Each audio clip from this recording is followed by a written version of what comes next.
In terms of those college protests, which you write about in the book, one thing I'm curious about is we saw so many of them last year, and we see so few of them right now. What happened? Why is that?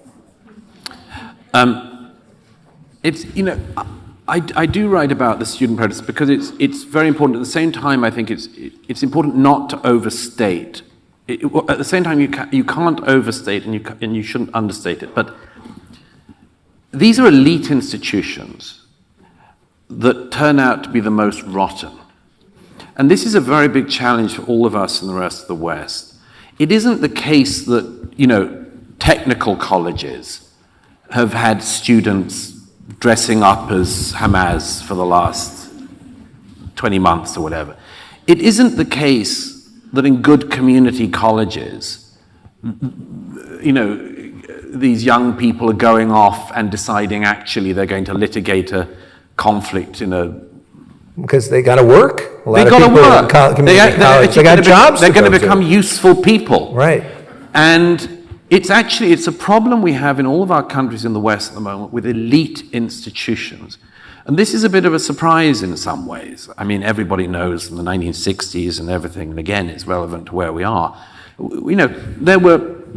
In the 68ers, we saw that there were some liberal campuses, Berkeley and elsewhere, where you get the wildest excesses. But even then, we didn't have the kind of putrefaction we see now. I mean, in 1968, it was still not cool to actually call for genocide on campus. It was still not the done thing in 1968 to chase Jewish students across campus shouting, "Go back to Poland," or say, "I hope that Hamas gets you next," which is what's happening at Columbia and Yale and Princeton the other week. When another terrorist was killed, the students start chanting, "Glory to our martyrs." Who is our exactly in that case? Yeah. The martyrs of Princeton? Yeah. So this is a very serious defect but it's being taught. And there's a guy I quote in the book who is really, it's an extraordinary thing that this young guy said. He's a student at Columbia University, and he said, I'm a first generation, low income, first member of my family to go to university. And he says, when I got to this university, I learned about the rich history of protest.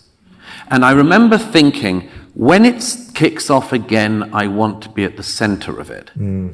Now, he then says, so when October 7th happened, I realized we were on. And then before you know it, he's living in a tent in the middle of campus screaming at Jews.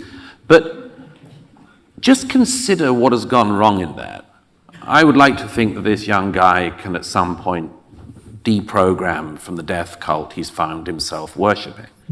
But consider that actually what has gone wrong there is at the institutional level.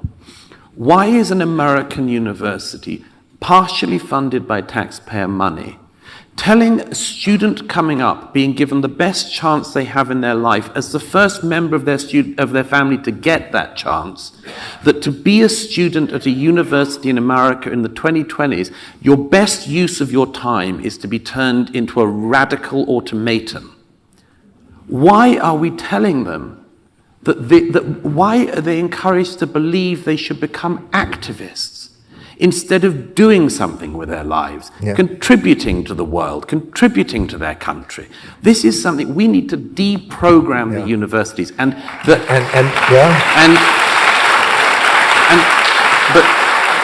that is why.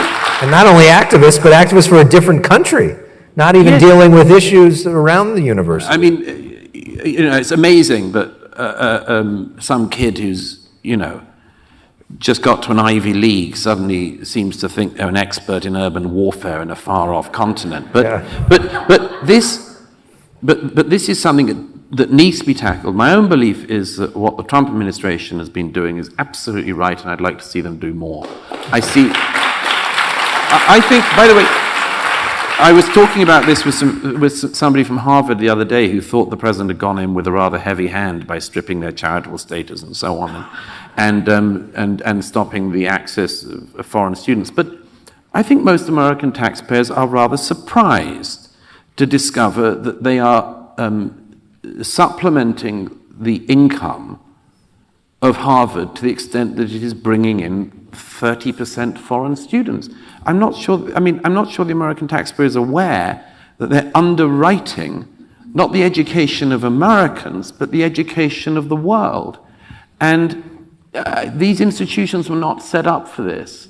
I think that the Trump administration's policies, yes, they've been heavy-handed in places, yes, they'll definitely get things wrong. But by the way, watch out for the big trick that these Ivy Leagues are playing, which is they have billions and billions of dollars of endowments. And they're all pretending that the withdrawal of elements of their funding mean, and wait for it, always they say, this cut is terrible. It means that we're going to have to close our cancer research department. No. Don't let's fall for this. Cut the rancid Middle Eastern radicalization department. Do that.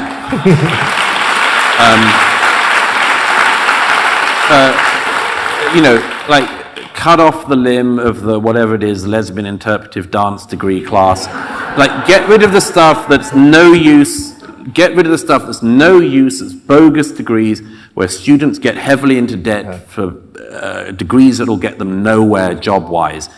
Cut that off, but don't let's fall for this thing of them pretending, oh yeah, it's the research into cancer in kittens that we're going to have to stop. No, I mean, it's so transparent what they're doing. I got to let everybody here ask some questions in a moment, so start thinking about what you want to ask, but I have so many more questions I wish I could ask you. We could go for hours, but I want to get one more in, which is, there was a moment on Joe Rogan's show when you were on that went kind of viral, where you talked about the fact that you had been to the Middle East and asking him if he had been, and it was, I thought, really lame that was mocked, because what you realize in the book is how the fact that you have been there and seen it for yourself really changed you and changed your perspective. And I wonder if you could share with us how being there, seeing it, feeling it, meeting people, watching the video, feeling people's pain, changed you and changed your thinking.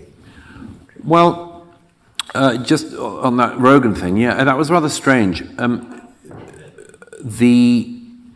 tell you what I think that was about. The old media, which I spend much of my life, but the old media has got a lot wrong. There's been huge journalistic failings across the media, for sure. You remember the era in COVID where we were told that to talk about a lab leak was racist against the Chinese or something. Yeah. And there's been a lot of that. I mean, just consider the fact that Jake Tapper has just discovered that Joe Biden. Yeah. Well, you think about not all there. Yeah, I mean, and this is, I mean, and his colleague is just. It was very funny. The other week there was a White House Correspondents' Dinner, which I was dragged to by my editor at the New York Post. I don't love it because I don't love journalists awarding themselves awards, because you don't see firefighters having endless ceremonies where they celebrate themselves, But journalists, oh my God, there's some. I've hosted some of those. Yeah, I know, but right. I don't like them. I sort of backstabbing. But there was an award given for an investigative journalism award of $25,000 to Jake Tapper's co-author, Alex Thompson. He's a lovely man and a skilled journalist, but they gave him this award for breaking the news that Biden might not be at his best. In June last year. Yeah. And I was just looking around and saying, they could have read the New York Post for 6 years. Yeah. They could have watched Fox at any time. They might have known this story. And so there's a lot that the press, the media has got wrong, but I do not believe that means that every standard of journalism should just be chucked out and the future should be a kind of nihilistic, future of just people shooting the breeze on whatever they think and not having done any work. And the thing I think that went viral was I have a rule as a journalist, which is that if I write about a thing, I try to go and see it. Like, I've been writing about the war in Ukraine because I've been embedded with the Ukrainian armed forces and I've seen how they're fighting against the Russian invasion. Even without editorializing on it, that is just normal as a journalist. If you're going to comment on everything to do with Israel and Gaza and so on, everyone can have a view. I mean, I love everyone having a view. But it doesn't mean that every view is equally valid.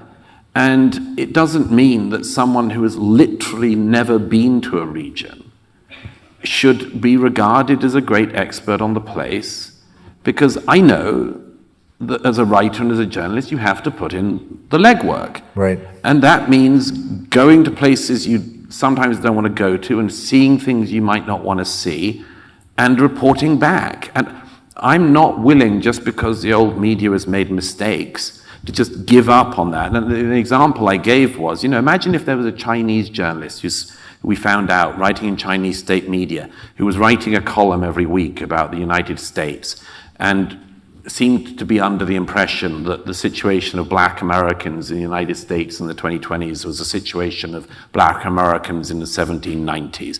And let's say that journalist still believed, that we had slavery in America and so on. And let's pretend that journalist turned out not to speak English and had never been to America. I think we would think the analysis of that particular person was not to be listened to. Yeah. Well, it's the same on other stories in other ways around. And I'm alarmed by the dumbing down and the idiotification of a lot of the comment on this. As for the wider point, yeah, you went. You not only did you go to Israel, you went to Gaza. You went into the prisons and spent time with some of the people. I mean, how did that experience change you personally? Well, I try to get into this a bit at the end of the book, but it's really this. There was a strange thing that happened in the main year of the war that I write about, which was the number of people back home in America and England who said to me that I had changed. The main observation I had, the people said I'd lost some of my natural pessimism. You're more optimistic. I'm more optimistic, and I'll tell you why. It's because there's a question that I suspect many of you have thought about all my life, which is, I grew up with grandparents who'd been in the war, and I grew up with those generations, the people left over from the greatest generation, and like every family in my country of birth, we all had, people we'd lost in the family and stories of those days and of what civilians had gone through in the Blitz in London and much more. And there's always been this question in my life, which was, I suspect the question many of you have had, which is, if we faced something like our forebears faced, would we be up to the challenge? And it's a very deep question to ponder on. It's a good one to hold yourself to. And there have been polls in recent years which have worried me enormously. There was one after the invasion of Ukraine that found that it asked American voters, American public, if America was invaded, would you fight for the country or flee? And it was only just a majority of people who said that they would stay and fight. Without making a partisan point, I'm simply repeating the findings of the poll. It was a minority of Democrats who said they would stay and fight, and a majority, but only just, of Republicans. I think you know the crowd here. Assuming the rest presumably would flee to Canada. But I found that very worrying. At the same time, one has to remember, polls are polls. Nobody knows, as I mentioned earlier, nobody knows really how you would behave until something happened. But it was very telling. In the UK earlier this year, there was a poll of young people between the ages of 18 to 40, which was the age of the generation that went off in 1914 and again in 1939. And this time found that something like 20-something% of young Brits of that age group said that they would be willing to fight for their country, even under existential threat. The reason I mention this is because in Israel that isn't the case. In Israel, everyone in Israel, the older generation, all said, I wonder if the younger ones are up for it. They seem to be on TikTok and Instagram, and they want to party in Tel Aviv and so on.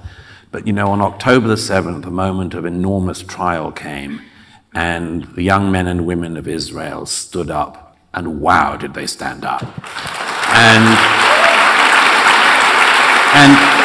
just to finish it, just to finish this point, the reason I mention this is because this should give hope to everybody.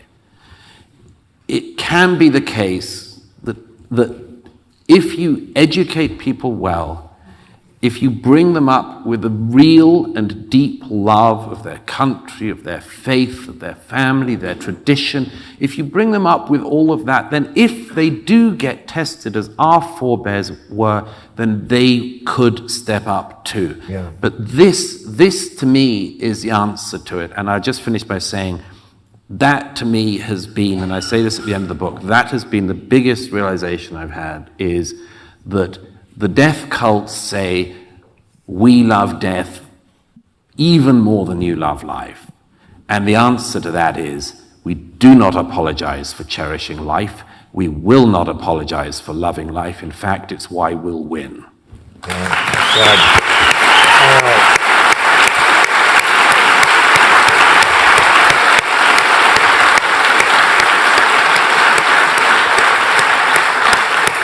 Well said. We're going to do our question. Gentlemen, thank you very much. Yeah. We have time for just a few quick questions because we have to get through signing all of your books after this. So our first question, you, sir. You mentioned the former leader of the opposition, Jeremy Corbyn. In your view, or your opinion, how do you believe that the current Prime Minister and the Labour government views the actions of President Trump? We haven't put our best forward in Britain for political leadership, I'm afraid. Keir Starmer is absolutely nowhere on the major issues of the day. There was a call for de-escalation from Westminster, which, as I pointed out last week in the New York Post, was exactly at the time when actually what was needed was massive escalation. But I think, unfortunately, the Starmer government is in that terrible position that unimportant governments find themselves in, which is thinking they have to say something and so saying something utterly banal. The Foreign Secretary of the UK was questioned the other day as to whether or not the UK approved of President Trump's bombing of the reactors. And he did that amazing thing that some politicians do, which is he said, look, the Americans engaged in this military action. And the interviewer says, yes, I know, but do you approve it? He goes, no, we have to get this straight. So the thing is, the Americans have acted. And that means America has, in a real sense, acted. And I don't want you to be under any illusions about the acting nature of the American government. And it just... Some of our leaders do that here, too. Oh, yeah. I've been in those interviews. It's a giveaway. Yeah. I mean, they're not involved. They're unimportant in this. They've made themselves unimportant in this. Again, the British government, like the French government, and all of the others in the West all said, no nuclear bomb for the mullahs. But what were they willing to do about it? Oh, at the moment, they're saying that's why the Iranians have to come back around the table. Yeah, because it worked so well, and you can always trust the Ayatollahs. Yeah. Gentlemen, center section, back of the room. You, ma'am, what is your question? Hi, thank you for coming. Do you think Israel has destroyed most of the ballistic missiles in Iran? And if not, why did they agree to the ceasefire? I only know what's publicly known, which is it seems like just over half have been either destroyed or have already been fired. It means they have something like, I think somebody will correct me on this, around 1,400 or so left. That's a lot. You do an awful lot of damage with that. I think that the government in Israel has a difficult corner itself here, which is it doesn't want to look like it is going against President Trump's declaration of a ceasefire. It is obviously going to be grateful to President Trump for sending him B-2 bombers and doing the job that the IAF didn't have the weaponry to perform. And so they have a slightly difficult political balance on that. I would think that the next step is really in the hands of whether or not the Iranians do something highly provocative or not. But these things, it's very interesting at these moments. The Iranians, as you know, sent these missiles at the American base in Qatar, and it seems to have been agreed that they notified the US in advance, and troops were taken out of the base so that it was like a peaceful rocket attack. I would not like to see the Ayatollah wrestle any kind of victory from the jaws of almost total defeat. But these will be very perilous few days. As I say, President Trump has his own careful corner to navigate, but so does Jerusalem. We'll see. Gentleman off to your right, we'll take one more final question. It's somewhat parallel but related. We've been talking a lot about the military actions, and a lot of people have called President Trump's actions incoherent, kind of trying to figure out that there's not a consistency to it. I read a fascinating article over the weekend. I wish I could remember the author's name, but analyzed everything that he's been doing in light of something called the India, Middle East, Europe corridor, and that it's really all about him establishing stronger economic ties that have to go through all of those countries where all this turmoil has been occurring for decades, centuries. Any comment on that? I mean, do you see an economic impact on all of this? Yes, well, I mean, the Trump administration has, I don't think it's incoherent at all. I think it's very coherent what they've done. Obviously, they regard the one economic competitor or rival to this country to being the Communist Party of China, and have been trying to do everything they can to diminish the likelihood of that country ascending economically. And the strange and sometimes fragile axis between Russia, Iran, China, they're obviously trying to do what they can to start to tease apart, and then to set up a counterweight economically, militarily, and elsewhere to that. I thought that the president's visit to the Middle East recently was obviously, I mean, it was what it looked like. It was almost the sort of presidential version of sort of going through the supermarket and putting everything you could in the trolley, or in the plane. I mean, one of the striking things just about President Trump is when people say, "What do you think he'll do about something?" he tends to have said, He does want to bring business to the United States. He does want to bring jobs here. He does want to bring investment here. He's extremely proud of the investment promises for the time being, that he got on the recent trip to the Gulf and elsewhere. And we'll see. There is a very clear vision in this, if I can say this, and to finish on a rather optimistic note, but there is a rather clear vision that is possible in this. The Middle East is, as Nixon and many other presidents have found, is an extremely hard region to negotiate in and to navigate in. And everyone there will tell you about the vast complexities of it. But there is also enormous opportunity there. A friend of mine recently said that in a conversation with a Saudi royal had said everything got, it was all about 1979. And when the Ayatollahs brought the most radical form of Shia Islam to Iran, we panicked and set up our counterweight to the most radical form of Sunni Islam. You can take that or not take it, but the point is that imagine what would be possible in the Middle East if Iran was not governed by the people who've been misgoverning it since 1979, and they didn't spend their time colonizing other countries in the region and giving ballistic missiles to the Houthis in Yemen and destroying the Lebanon and much more. Imagine what would happen if there wasn't an actual colonialist aggressive power in the center of that region. Because there are many people, including in governments, in country after country there, who would like to normalize, not just normalize relations with this country, but to normalize relations with Israel. And that is what, for this country, for Israel, and for our allies in general, would be the genuinely best outcome from all of this. Because it's what Prime Minister Netanyahu said at his address to the United Nations last year, is the difference between the blessing and the curse. Yeah. The curse is what the Middle East has lived through for decades now.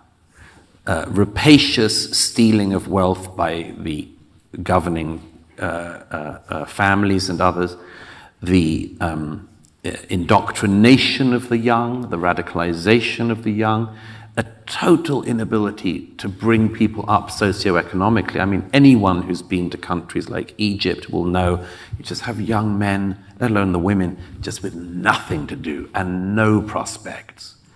And imagine what would be the case if instead of that and these absolutely stagnant countries with sometimes a massive gas station attached, imagine what would be the case if they learned from America and our allies and actually got involved economically and elsewhere. There's an enormous opportunity there. But as I say, I mean, that would be the blessing version of it. But if I may just, since that's the last question, if I could just say, first of all, apart from what a pleasure it's been to be with you, and with you. Thank you. But it's just to say, if there's one thing in particular I'd love to say, it's that I go back to this thing that how we bring up people in particular in this country to view this country is of the utmost importance. If we bring up people in America who are taught to dislike this country, to have a distaste or a disdain for this country, it's going to be very rocky indeed. And on a personal note, I was mentioning earlier as I was going around, I had the great pleasure of knowing Dr. Kissinger a bit. And I was looking through some notebooks of mine recently. We used to have lunch or dinner whenever we could meet in New York or London. And I looked through one of my notebooks recently after I'd had a breakfast with Dr. Kissinger in London, and I used to make notes afterwards because Dr. Kissinger, of course you make notes. And I noticed that he'd read one of my books, I can't remember which one, but when we were talking about the issue of education, I remember he said something very striking, which I wrote in my notebook, which he said, it's not clear to me that a country that hates its past can have any future. And this is such an important point. If we bring people up in this country to dislike our past with a very warped and bigoted view of it, we cannot have a viable future. But if we bring people up to realize, and it's not propaganda, it's not to cut off voices or to sugarcoat anything, if we bring people up to actually realize the miracle of what we have in this country, we have a miraculous future possible. Thank you.